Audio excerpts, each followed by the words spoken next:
It's now my pleasure to introduce Ray Baxter, president of the Payson Meetup Club. He'll be sharing his experience with music in the car. Ray is also the president of APCUG, along with it being its treasurer. Ray was born and raised in New York City. His 40-plus year banking career started in back office operations and progressed to marketing and management positions in both New York City and Los Angeles, with 3 different major international financial institutions. Ray lives in central Arizona's Rim Country and teaches 3 computer courses at the Eastern Arizona College Payson campus. Do you have a lot of music discs that you won't play in your newer car, Ray will show us how we can make use of them still. I will now turn the presentation over to Ray. Please welcome Ray. All right, the title of this is Music in the Car, or Listening to Music in Your Car. And let's think for a second, how far have we come from the AM radio? There was a time when having an AM radio with station push buttons in your car was so cool. But music in the car, certainly from that time period, has evolved. The AM radio brought us to the AM radio, as I said, with push buttons. And then, but probably in the early 1960s, the FM radio became much more focused with music playing. And then they added an 8-track player to that. And then they added a cassette player to that. And then the CD player, of course, then the ones that played multiple discs. Then we had satellite reception. And then cars came with wired connections. You could take your devices and plug them into the connection of the car and hear your music through the sound system of the automobile. Flash drive connections, and most recently, Bluetooth connectivity. So we really have evolved with music listening in the car over the last 60 plus years. Today, the options for music in the car are numerous. Choices include, yes, the AM radio is still there, but even though it's been around for most of these years, so many years, it really has moved on from primarily music to now primarily talk radio. The FM radio is still in the car, but this actually could include what's called HD radio, and that offers up to 3 additional channels on the same frequency.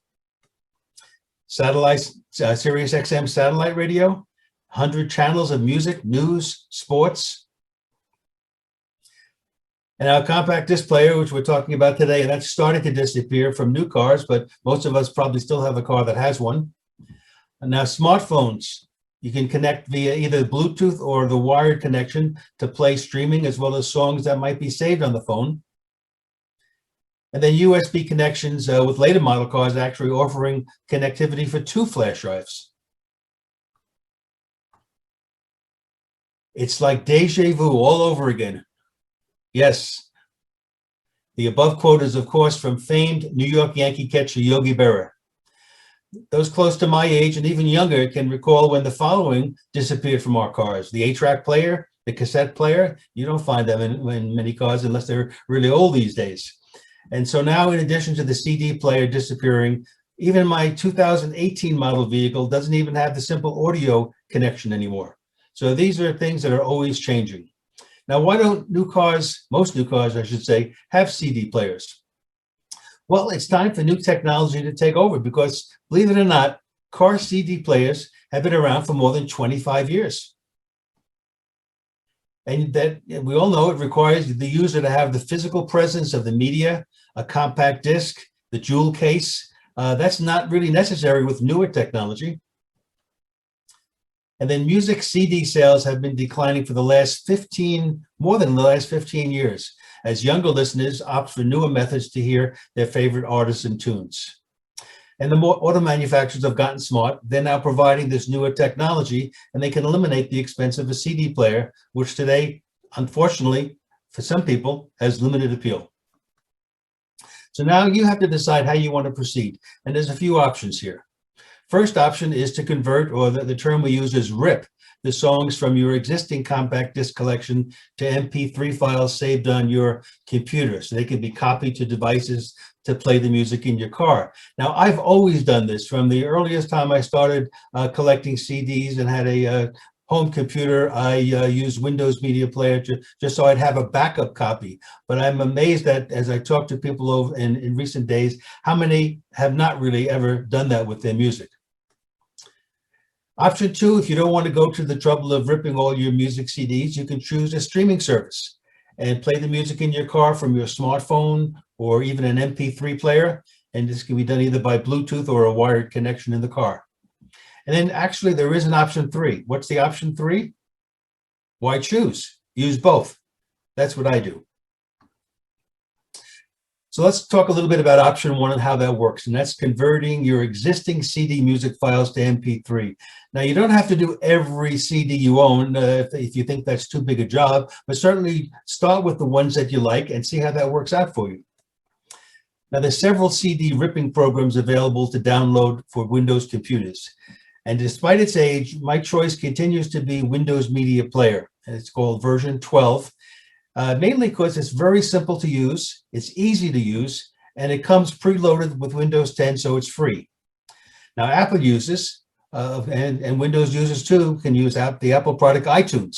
Even though that's been officially retired, iTunes is still available to download and use on your computers. Now, ripping CDs, the first thing you're going to need is an optical drive. And many of us now own newer laptop computers. They're so thin, they don't have room for an optical drive. But the good news is inexpensive portable units that plug into a USB connection, just like the one I'm showing here, are readily available. So how do we rip a CD using Windows Media Player? Well, there's many YouTube videos that provide the visual instructions and narration to help you understand the process of ripping a music compact disc to your computer. I'm going to all you have to do is type the words into the YouTube search box, rip CD, Windows Media Player, and up will come many, many choices. But if a picture is worth 1,000 words, then a video must be worth a lot more. So I'm going to be talking about the steps that we take to rip a CD, and then I'll show you a short video clip as well, confirming some of that information. So you insert the disc in the optical drive. Windows Media Player should open up automatically. If it doesn't, then you just need to go to your start menu and type in the Windows Media Player words, and it'll pop up. And when it does, it goes out to a database and brings back for you the album information and a list of all the tracks. And if you don't see that information right away, there's a square box that normally contains the album art. If you right-click on that and click on the words Update Album Info, that should retrieve this metadata for you from the online database.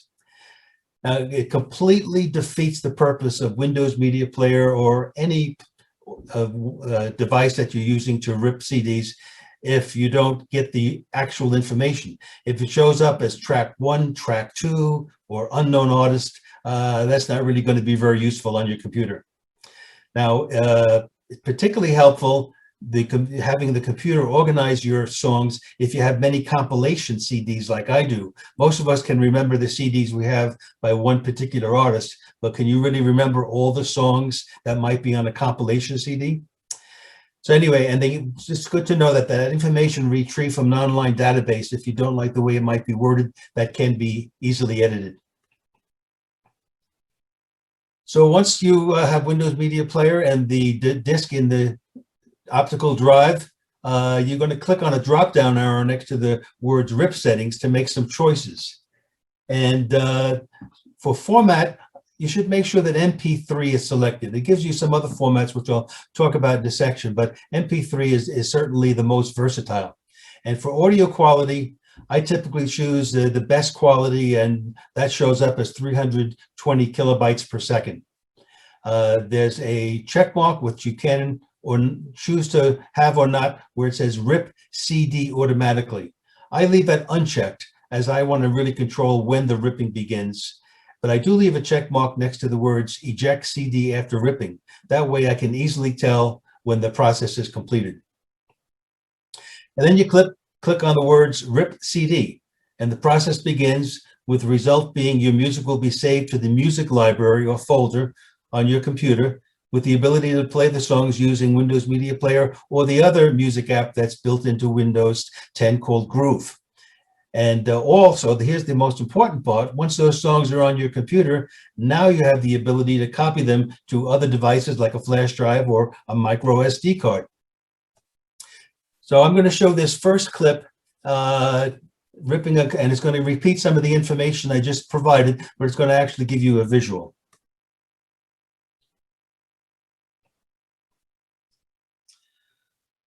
Okay, folks, here we are. I've inserted the CD into the computer's optical drive. Windows Media Player opens up, and it's showing me here the Age of Miracles by Mary Chapin Carpenter, the name of the CD. They consider it contemporary folk and even tell us the year it was released, 2009. And here's the 12 tracks that are on the CD. So what we're going to do is rip these. That's the term we use for copying the tracks from the actual CD itself to our music library on our computer. But the first we want to do is make sure that the rip settings are what we like them to be. So up here is rip settings. I click on the drop down arrow, and the first category is format. And it lists several formats. The first four we can disregard. They're all Windows Media type formats. And then the last three are lossless. Those are very high quality, and they don't play on every kind of device. So the one that's the most flexible is MP3. That's the one we want to make sure there's a check mark next to. And then the next grouping is the quality. And we have different choices. I always go with the best quality. In this case, it's 320 kilobytes per second, and I have that one checked. And then we have two more categories to look at. The first one is, do we want to check next to rip CD automatically? I typically leave that unchecked. What that means is every time you put a CD in, it'll begin to try to rip it. And sometimes I just want to have a CD in the computer to play and listen to. So I leave that unchecked unless I'm going to be doing quite a few CDs in a row. Then if I have it as with a check mark there, that does speed up the process a little bit.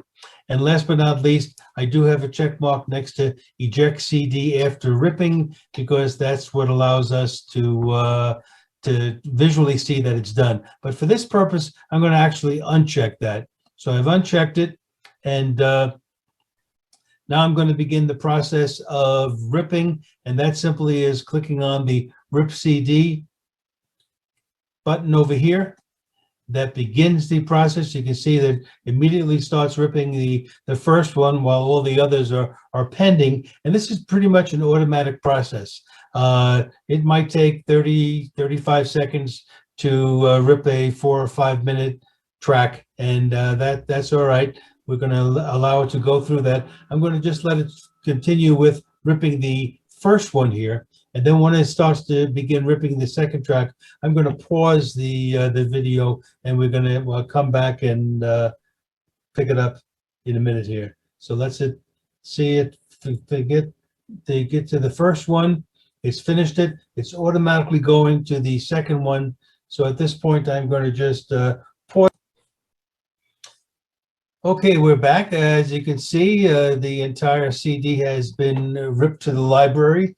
So I'm going to minimize this now because we don't need it open. And instead, I'm going to go to File Explorer, and I'm going to open up on this PC, my music library down here. And sure enough, there's the Mary Chapin Carpenter album in my music library. If I double click on it, there's the Age of Miracles, the title. If I double click on that, there's all 12 titles. So I'm going to actually take this window and move it over to the left here. And then I'm going to open up a new window by clicking on File, Open New Window. And what that does is it opens up an exact copy of what's originally open. But on this side, I want to actually go down to a flash drive that I've plugged into the computer, a small one, a 1 gigabyte flash drive that's actually empty right now. And that's the one we're going to use today. So it's just a simple matter of copy and drag and drop to basically copy and paste this information onto the flash drive. So rather than doing them individually, I'm going to go back up one level here. and where now it just says the age of miracles. And by me moving the whole folder over, I'm going to move all the tracks over as well. So I click on it, I drag it over, and it says copy to the flash drive. Okay, I let go, and then it automatically will copy the information. Now, there was 12 tracks, and it's showing that it's copying 13. That extra one is probably what they call the album art.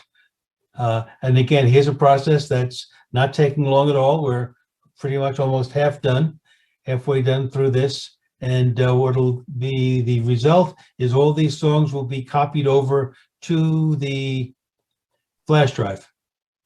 So almost done. Here we go. Look how quick that is. Now the speed depends on your computer. I'm using a new computer I recently got. It has a very high-end processor, 32 gig of RAM. So this is pretty fast. If your computer is not up to those kind of specs, and it may take a little bit longer, but just be patient, it will get done. And now I have on my music library on the computer this CD information and if songs, and as well on the flash drive. And if I double click on there are the 12 tracks. So we're now going to take this flash drive to the car and see if we can get these songs to play in the car. All right, that's it for now on this. And let me stop the recording here. All right, so before we continue, let me just talk a little bit about YouTube copyright restrictions and how I'm going to make a little bit adjustment going forward with the rest of today's presentation. The next few clips that I had prepared a few weeks back from the CDs I actually own and purchased. This isn't stuff I downloaded illegally. This is songs that I purchased. But even in that case, if we were to upload this presentation to the APCUG YouTube channel as it is, there's a strong possibility that we would receive a copyright strike. And this happens when a copyright owner of the music submits a legal takedown request for using copyright protected content without permission. Now, just like in baseball, 3 strikes and you're out, and with YouTube terminating your account and removing all uploaded videos. So obviously we don't want this to happen. So rather than play the audio embedded in the video going forward, I'm going to provide the narration while the video plays without any sound, meaning without any music. And I hope I can do a reasonably good job on that. Now, I have a friend locally who's a professional singer, professional musician. And what I'm going to do is I'm going to basically reshoot these videos that contain the music and replace them with the songs that my friend has done and on the CDs that he's been selling. And I know he'll be glad to give us permission. And that way we can play these. And then more in particular, when I asked perhaps in the future through the APCUG Speakers Bureau to give this presentation to one of our user groups, they won't have to worry about copyright infringement if they will be uploading to their own YouTube channel. So I'm going to now make a little change here. I'm going to go to the More button, and I'm going to take off Share Sound, and then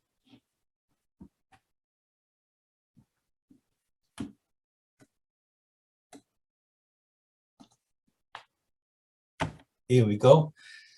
And I'm going to have to turn the sound down on my own so I won't hear it, but I'm going to try to then do the narration of this. And let me mention one thing too. It says in the corner there, a video by Ray Baxter. That is not true. My wife, Carol, is the real videographer in the family. So she's done all the video taking and a nice job of editing. Here we go.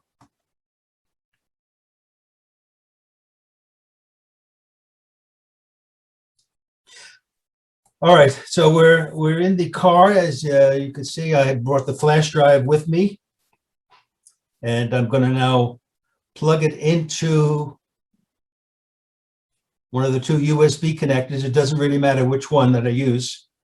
And now it's in the connector. And so the audio is still off on my unit, so I need to turn that on so it pops up. And I need to go to the sources because I have to tell it I wanted to use that flash drive. And immediately up comes the Mary Chapin Carpenter CD. It's started to play track 4. I can easily advance to the next track by tapping the screen, or in this particular car, there's controls on the steering wheel. And on the steering wheel, they allow me to either advance it forward or backward. And of course, I can change the volume as well as I'm listening to it. So this, again, all promoting safe driving. The steering wheel also gives me the opportunity to request the music and request a song.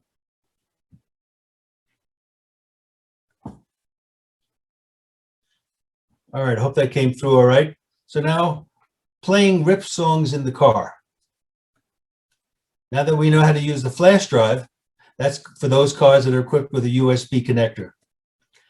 Now, this isn't really new. I had a car from 2008, more than 12 years ago, that had the ability to play a flash drive. So they've been around for a while.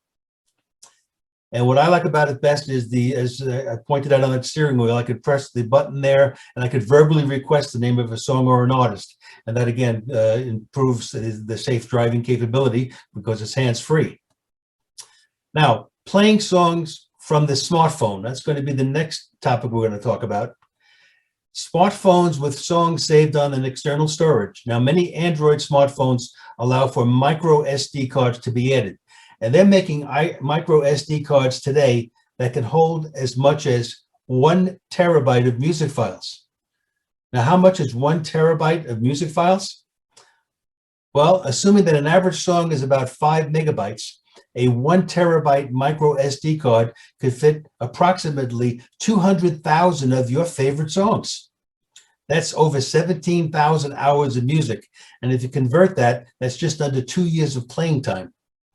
So if you're going to copy the songs to an SD card that you're going to have on your smartphone, it's best to do it when the card is directly connected to your computer using an adapter, since using a cable connected to the smartphone is a much longer and slower process. Now, iPhones don't accept the micro SD cards. They don't allow them, so you don't have that opportunity to get additional storage. So if you have music on an iPhone, it needs to be saved on the internal storage, thus taking up space that may be needed for other apps and system programs.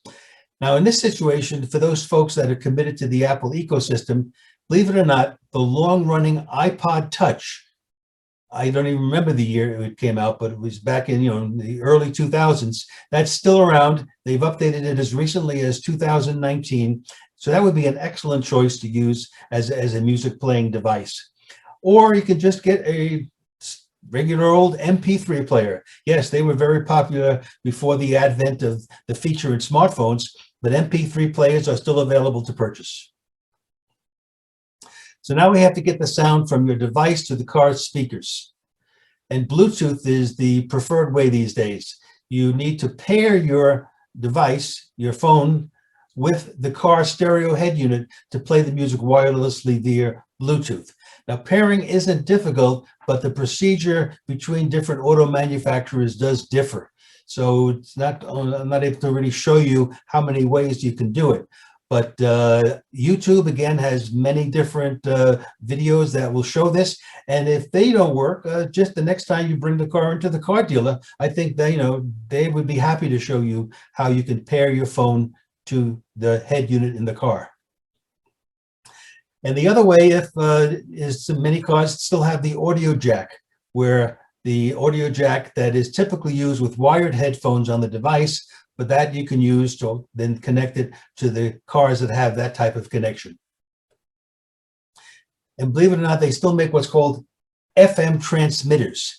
And I'll show you a little bit more about that towards the end, but it's a device that you can plug into the DC power slot, and then you can play the music from that device to an unused FM station on the car's radio. So there's pretty much a way to get around any obstacle you might have in getting the music from your device to your car speakers. All right, so now I'm going to talk about this one, about Bluetooth from your phone to your car speakers.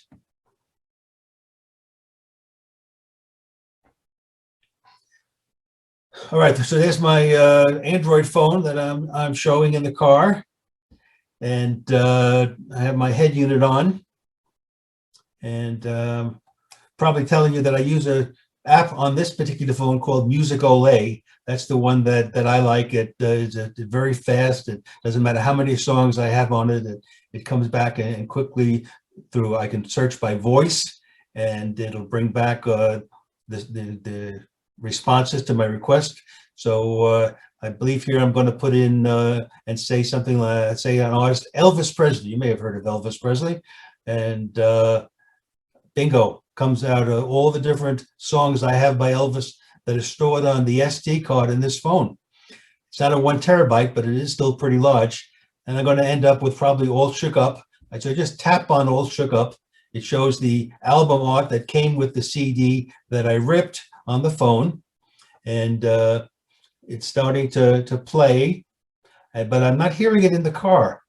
And I say, well, why is that? It's on. And then I take a look at my dashboard there and realize I haven't changed the source yet. The source is still showing the USB. So now I change it to my phone, and bingo, immediately up comes the song playing. It's playing loud. The same album art is there on my screen that's on my phone, but instead of it coming out of the tiny speakers on the phone, the music is now playing through the good speakers in the car.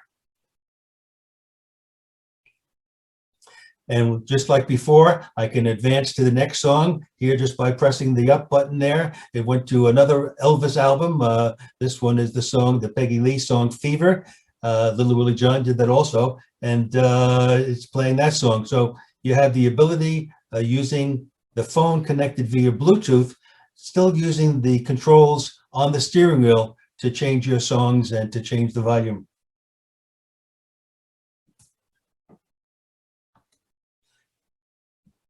Okay, now we're up to option 2, and that's going to be using a streaming service. You don't want to go to the trouble to convert and rip all your CDs. Let's just go with a streaming service. Now, most of them provide 2 choices. They'll give you the free service, but there you get a lot of ads, and you really can't tell them the exact songs you want to hear. Choice 2 is to pay a fee. That's about $10 a month, and now you can choose the songs and the artist you want to hear. Now, the leaders in this field would be Spotify, YouTube Music, Apple Music, and Amazon Prime. Now, for those already paying for Amazon Prime, this is certainly, it's an included benefit. So this would be you should be a first choice. See if that provides what you're looking for. Now, Amazon does have a premium pay service. They often will try to push this on you in their app. It's called Amazon Music Unlimited, and that has many more song choices. But for me, I found that the Amazon Prime works just fine. So now let's see how that works with streaming a service in your car.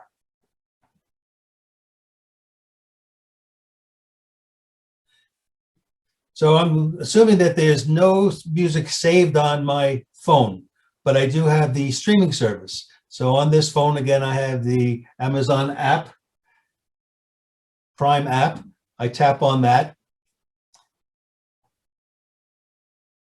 And up comes. Now, in this case, rather than searching, I'm going to just go with what was already there. I had some different songs I was listening to. And there's the Righteous Brothers. So rather than search, I could search, but I'm going to just tap on the Righteous Brothers and see what happens there. And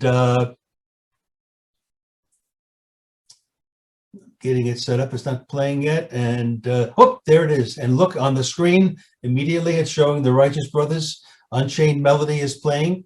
And again, not coming out of the tiny speakers in the phone, but the good speakers in the car. And as you compare the phone screen and the dashboard screen, you can see it's they're playing it. So again, I'm using a streaming service. There's nothing saved on the phone, but with that streaming service, once again, I can use the controls on the steering wheel to advance to the next track. And as quickly as I do it, and it happens on the phone, it happens simultaneously on my dash.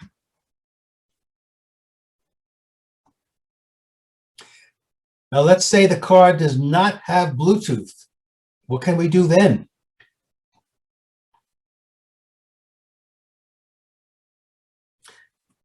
So this is my wife's car, and it does not have Bluetooth, a couple of years older.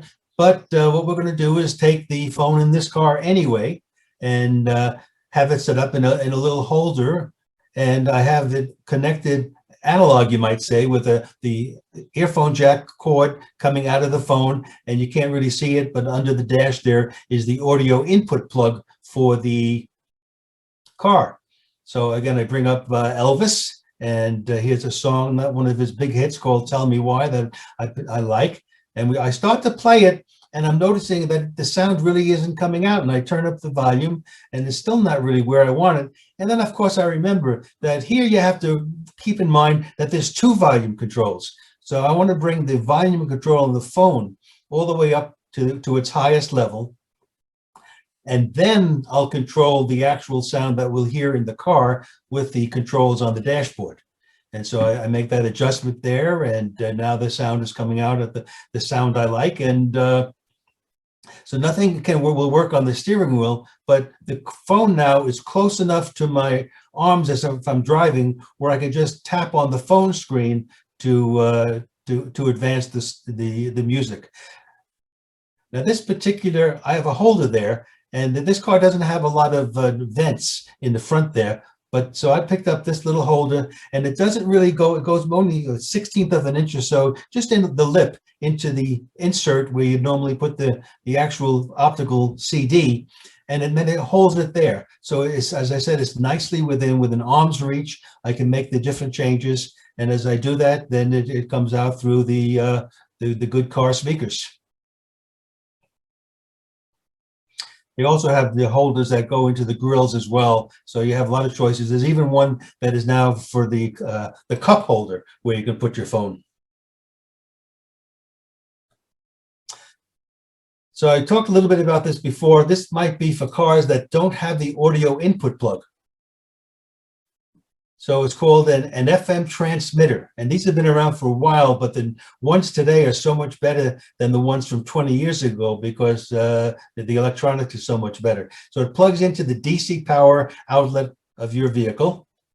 And then you attach the audio cable between the external speaker jack on the FM transmitter and whatever device you're going to be using to play the music. It might be your cell phone, like I showed before. It could be a portable CD player that's battery operated that you've chosen to bring along with you. And now this particular FM transmitter, you could also have slots for USB and SD cards. So you can have your music saved on those and plug them right into that FM transmitter. And then you configure the FM transmitter to send the audio sound to a not in use FM radio station. And then you listen to your music on that radio station on your car's FM radio. Other options. Now, there are other options to connect your smartphone to your auto. These I had never used, but I've read a little bit about it, and I'll give you a glimpse, and you can look into them depending on what kind of smartphone you may have. There's Android Auto. That's a mobile app and allows features from your Android phone to appear on the car's compatible entertainment head unit, and it's all voice operated. Again, works primarily on later model cars from about 2017 on. And then Apple has its own one called Apple Carplay. It's an iOS software, and that runs from a connected iPhone, provides a variety of audio features, and again, works on car models 2016 and later, so not all cars. So you have to make sure the vehicle you have is compatible here.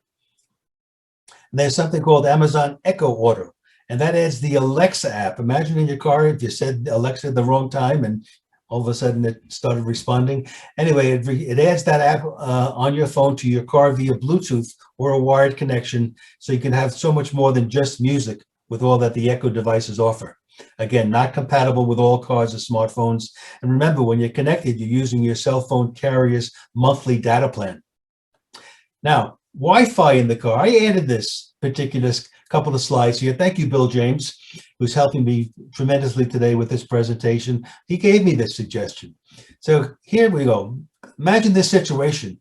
You're sitting in the back seat are your young grandkids, or maybe they're your great grandkids, who you are taking on a long road trip, and you really don't want to hear constantly those famous words, "Are we there yet?" What's the solution? Wi-Fi in the car. so they can connect their tablets and online games along with the all-important headphones during the trip. So here's how you do Wi-Fi in the car. You have a few options. The first one is use your existing smartphone as a wireless hotspot. The pro is there's no extra out-of-pocket cost involved. But the negative is you're using your monthly data allotment, and some phones are unable to accept phone calls coming in when they're being used as a hotspot. And then you can get a dedicated mobile hotspot. And so they sell the cellular dongles that would plug into a USB connection in the car, and that would provide the ability to connect wirelessly to a hotspot. And then there's self-contained dedicated mobile hotspots. Good example is Verizon's MiFi. It's battery operated, so and it can be plugged into the car's DC power, and it has portability. So even if you're away from the car, you can still have connections to the internet. And some providers offer this service with unlimited data. And then last but not least is install the permanent wireless modem and router. That's pretty reliable. It's also pretty expensive. The only way I would consider that is if I was buying a brand new car, I might consider purchasing that as an add-on and have one installed. So that's called Wi-Fi in the car. So music formats will continue to change. One certainty with technology is that it's always evolving. We all need to evolve with it, otherwise get left behind. So that's the end of this presentation. I appreciate everybody's attention, and I'm happy to accept questions if there are any. Thanks, Ray. There are some questions that I'd like to share with you. Okay. Scroll through these. The first one is, I can burn MP3s to CD to play in the car, but I find if they aren't 128 bits per second, they won't play. And he thinks it's probably an issue with his CD player.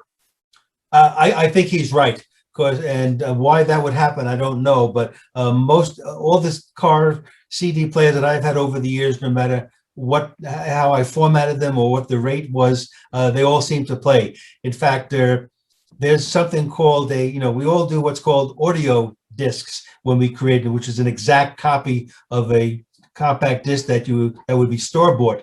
But we all have the ability with Windows Media Player to create what's called a data disk. So if you ever look at a blank disk, it gives you two quantities. It says it's up to 80 minutes of time, which is true. And it also says that it's up to 700 megabytes of data. So if you create a data disk, and there is an option in Windows Media Player, you can I fit easily over 100 songs on one disk, and car CD players have been able to play them for years. They've been able to play them when the CD player in the house couldn't.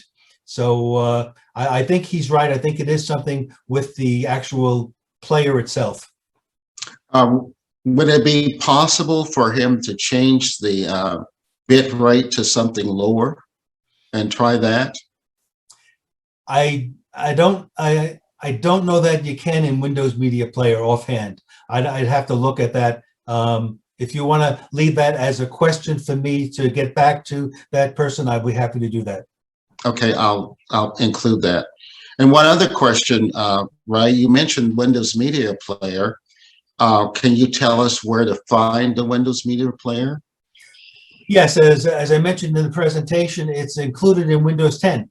So if you've never used it before, when you in the search box in the lower left-hand corner on the Windows 10 screen, just start to type the words Windows Media, and before you finish the word media, it'll show up in the upper portion of the screen, and then you just give it a left click, and all of a sudden it'll open. Now, if you've never used it, it's going to ask you to make some settings, and all you have to do is click I forget what it exactly says, but it just says whatever the normal settings are, that's all right.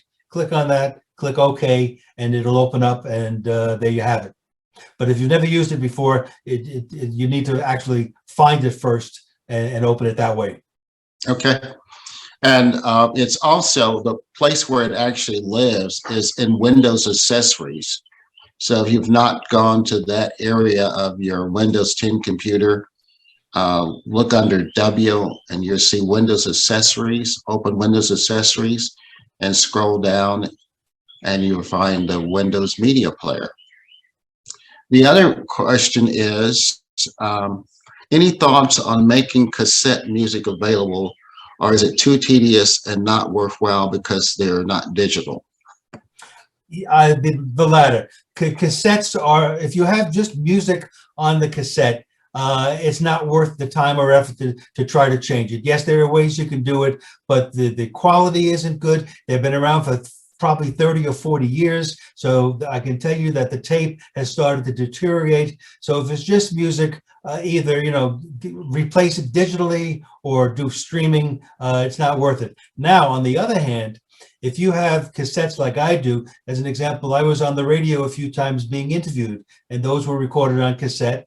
Or I have a cassette that had, maybe you have a cassette that has a person who's since passed on, but their voice talking about something. Those are priceless. Those you really want to keep. And there is a unit, I show this in my other presentation about how technology has changed the way we listen to music. And I have actually this player, it's a cassette player, looks like a very small one. On one side of it, it shows where you would, insert the cassette and have all the normal controls for stop, pause, fast forward, reverse. But when you flip it over, then you can see there's a spot where you can actually insert a USB stick. And then on the other side, you have controls. So when you're playing the cassette in the player, it's automatically recording that as an MP3 file on that USB stick. And once it's on the USB stick, then you put it into your computer and you can copy it to wherever you like, and you've saved that priceless recording. Thank you, Ray.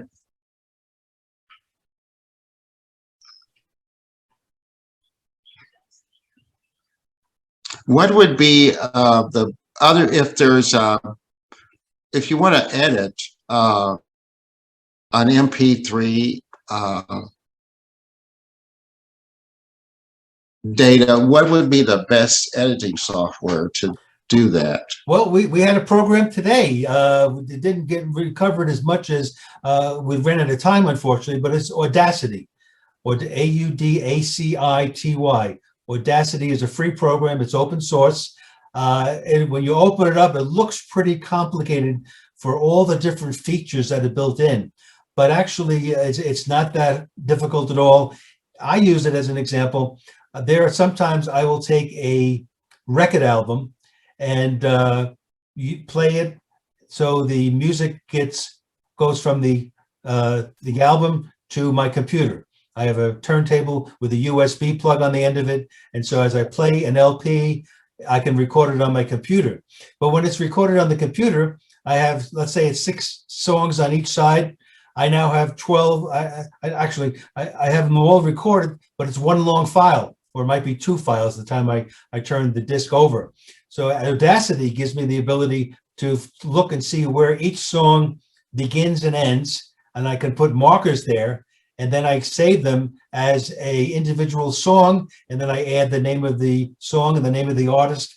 And now when I put them on my computer, it's not one long song of several songs each, one long track of several songs each, but it's individual tracks. So that's one of the ways I use Audacity. And there's lots and lots of material, whether it be YouTube videos or when you download Audacity, they give you a manual. Whoever heard of that in these days? But you actually get a manual giving you all the information that you can use.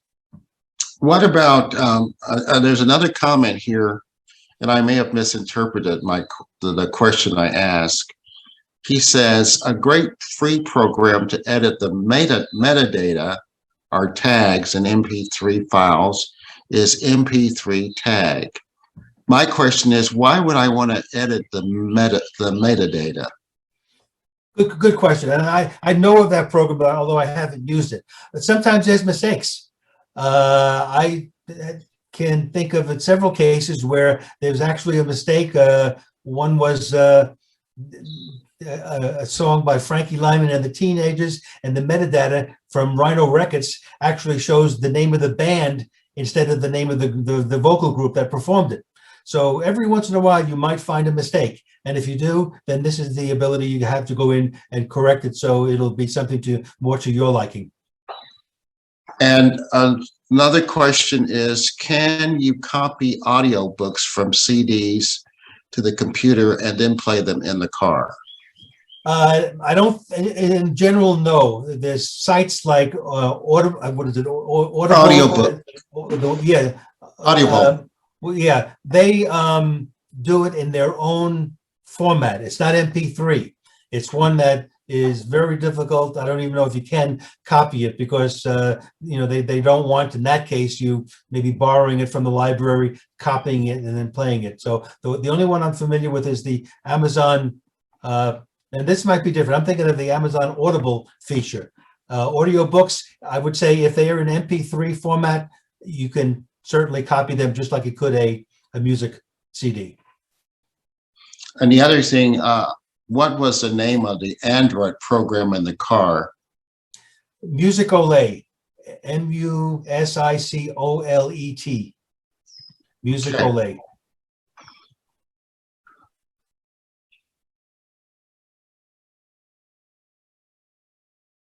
And then there's another comment about, I'm using Amazon Echo Auto with Android phone and Bluetooth /FM transmitter in an older car, and it works great. All are controlled due to Alexa. Good to know. Good to know. And then do you use data allotment when listening to music through your phone in the car? And they say probably yes for music streaming, probably no if it's on your phone. Please confirm. That is correct. If it's on your phone, it's music you own that you place there, and so there's no data involved. If you're streaming, yes. Now I've talked to some people at Verizon, to different people over the years, and they tell me that while you're using data, it's not a lot. Now maybe they're just saying that, but that would be something worthwhile to look on the internet and see if you can find somebody who's actually done studies where they can give you an answer. But unless you have a very low data that you're going to go over, I don't think it'll be a problem at all. Oh, here's a good question, Ray. It's not really pertaining to music and cars, but it will translate to that because it has to do with how do you eliminate pops and snaps on vinyl LPs? Most of the programs, and Audacity is one. There's another one called SoundForge that actually, when I bought a Sony turntable, it came with this software, and they actually within them have the ability that when you're transposing it from the vinyl to the MP3, it'll ask you, do you want us to use this kind of software that'll eliminate the pops and cracks? I kind of like them sometimes, so I don't, half the time I don't use that, but those are usually built into the audio programs that when you're making a conversion from a vinyl LP to digital.